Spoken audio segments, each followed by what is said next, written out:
Hi ನಮಸ್ಕಾರ ಎಲ್ರಿಗೂ. ನಾನು ಸುಶಾ ವ್ಲಾಗ್ಸ್ ಇನ್ ಕನ್ನಡಗೆ ಸ್ವಾಗತ. ತುಂಬ ದಿನ ಆಗಿತ್ತು ನನ್ನ ಚಾನಲ್ನಲ್ಲಿ ಲಾಂಗ್ ವಿಡಿಯೋನ ಅಪ್ಲೋಡ್ ಮಾಡಿ. ಸ್ವಲ್ಪ ಕಾರಣಗಳಿಂದ ನಾನು ಲಾಂಗ್ ವಿಡಿಯೋನ ಅಪ್ಲೋಡ್ ಮಾಡೋದಕ್ಕೆ ಹೋಗಿರಲಿಲ್ಲ ಅಷ್ಟೇ. ಸುಮಾರಷ್ಟು ವಿಡಿಯೋನ ಮಾಡಿ ಇಟ್ಕೊಂಡಿದ್ದೆ, ಎಡಿಟ್ ಮಾಡಿ ವಾಯ್ಸ್ ಓವರ್ ಕೊಟ್ಟು ಹಾಕೋದಕ್ಕೆ ಆಗಿರಲಿಲ್ಲ. ಇವತ್ತಿಂದ ಮತ್ತೆ ಕಂಟಿನ್ಯೂ ಮಾಡ್ತಾಯಿದ್ದೀನಿ. ಇದು ಯುಗಾದಿ ಅಮಾವಾಸ್ಯೆ ದಿನದ ಬ್ಲಾಗ್ ಆಗಿರುತ್ತೆ. ನಾನು ಯುಗಾದಿ ಅಮಾವಾಸ್ಯೆ ಪೂಜೆನ ಸಂಜೆ ಮಾಡಿದೆ. ಎಲ್ಲರೂ ಮಾಡೋ ಥರನೇ, ಅದರಲ್ಲೇನು ಸ್ಪೆಷಲ್ ಇಲ್ಲ.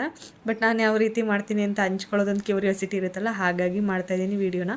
ಮೊದಲನೇದಾಗಿ ಒಂದು ಬಟ್ಟೆಯನ್ನು ಹಸಿ ಮಾಡಿಕೊಂಡು ಫಸ್ಟಿಗೆ ಹೊಸ್ಲನ್ನು ಒಂದು ಸಾರಿ ಚೆನ್ನಾಗಿ ಒರೆಸ್ಕೊಂಡ್ಬಿಟ್ಟೆ.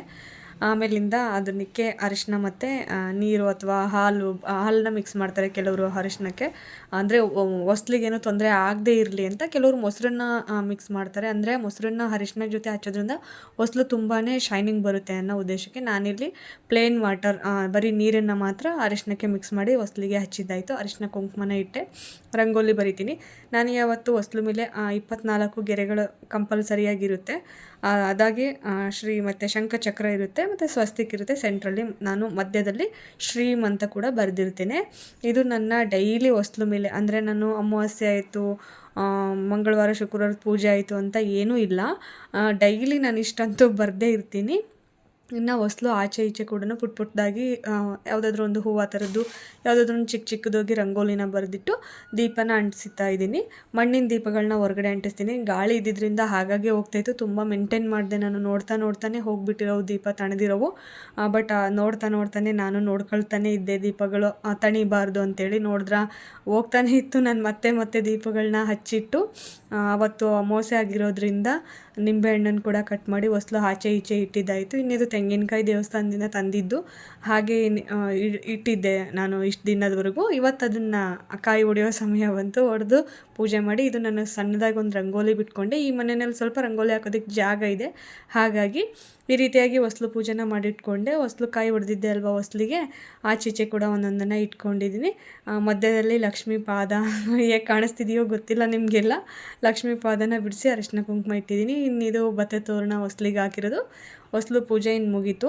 ನಾನು ಯಾವತ್ತೂ ಅಷ್ಟೇ ಹೊಸ್ಲು ಪೂಜೆ ಮಾಡಿಬಿಟ್ಟೇ ಒಳಗಡೆ ಬಂದು ದೇವ್ರ ಪೂಜೆ ಮಾಡೋದು. ಇವತ್ತು ಕಳಶ ಕೂರಿಸೋದಿತ್ತು, ಅಮಾವಾಸ್ಯೆ ಇತ್ತಲ್ವ. ಹೇಗಿದ್ರು ಬೆಳಗ್ಗೆ 8:30 ಅಮಾವಾಸ್ಯೆ ಶುರುವಾಗಿತ್ತು.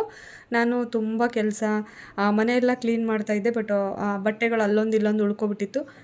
ಬಟ್ಟೆಗಳನ್ನೆಲ್ಲ ತೊಳೆದಾಕಿ, ಹಾಸಿಗೆಗಳನ್ನೆಲ್ಲ ತೊಳೆದಾಕಿ, ಮನೇನ ಇನ್ನೊಂದು ಸರಿ ಕ್ಲೀನ್ ಮಾಡ್ಕೊಳ್ಳೋ ಅಷ್ಟೊತ್ತಿಗೆ 12:30 ಮೇಲಾಗಿತ್ತು. 12:30 ಮೇಲೆ ಪೂಜೆ ಮಾಡೋದು ಬೇಡ ಅಂತ ಹೇಳಿಬಿಟ್ಟು ಸಂಜೆ ಪೂಜೆ ಮಾಡಿದ್ರಾಯಿತು ಅಂತ ಇದು ನಾನು ಸಂಜೆ ಪೂಜೆ ಮಾಡ್ತಾಯಿದ್ದೀನಿ.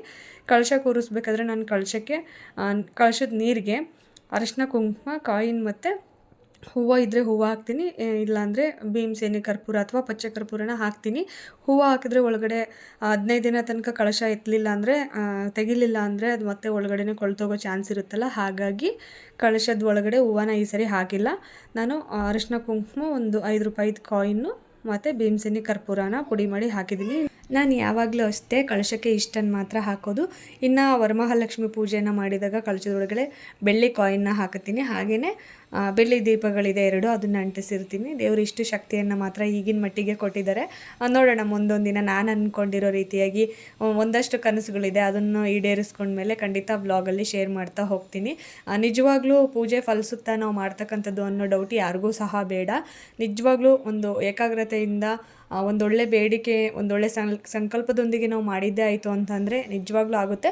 ಟೈಮ್ ತೊಗೊಳುತ್ತೆ. ಅಂದರೆ ನಾವು ಯಾರನ್ನೇ ನಂಬಬೇಕಾದ್ರೂ ಕೂಡ ಸಮಯ ತೊಗೊಂಡು ಅವ್ರನ್ನ ನಂಬ್ತೀವಲ್ವ, ಹಾಗೆಯೇ ದೇವರು ಸಹ ಒಂದಿನ ಹೊತ್ತು ಪೂಜೆ ಮಾಡಿ ಬಿಡೋ ಭಕ್ತರನ್ನ ಯಾವತ್ತೂ ನೋಡೋಕ್ಕೆ ಹೋಗಲ್ಲ. ಅಂದರೆ ಮೀನ್ಸ್ ಜಾಸ್ತಿ ಅಸ್ತು ಅನ್ನಲ್ಲ, ಹಾಗಾಗಿ ಹೇಳಿದೆ ಅಷ್ಟೇ. ಇನ್ನು ದೇವರಿಗೆ, ಎಲ್ಲ ದೇವರುಗಳಿಗೂ ಸಿಂಪಲಾಗಿ ಒಂದೊಂದು ಶಾವಂತಿಗೆ ಹೂವನ್ನ ಮುಡಿಸಿದೆ.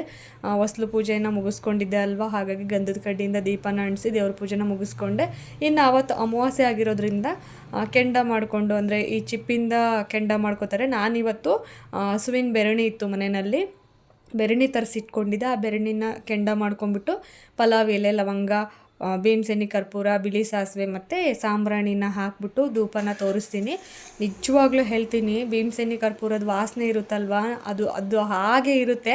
ನಾವು ಮನೆ ಒಳಗಡೆನೇ ಇರ್ತೀವಿ, ಸ್ವಲ್ಪ ಹೊತ್ತು ಇರುತ್ತೆ ಅಂತ ಅನಿಸುತ್ತೆ, ಆಮೇಲೆ ನಮ್ಗೆ ಅಷ್ಟು ಅನಿಸಲ್ಲ. ಬಟ್ ಯಾರಾದರೂ ಹೊರಗಿಂದ ಒಳಗೆ ಬರ್ತಾರೆ ನೋಡಿ, ಸಿಕ್ಕಾಪಟ್ಟೆ ಘಮ ಇರುತ್ತೆ ಅದ್ರದ್ದು. ಯಾರಾದರೂ ಟ್ರೈ ಮಾಡಿಲ್ಲ ಅಂದರೆ ಒಂದು ಸಾರಿ ನೋಡಿ ಪ್ಲೀಸ್.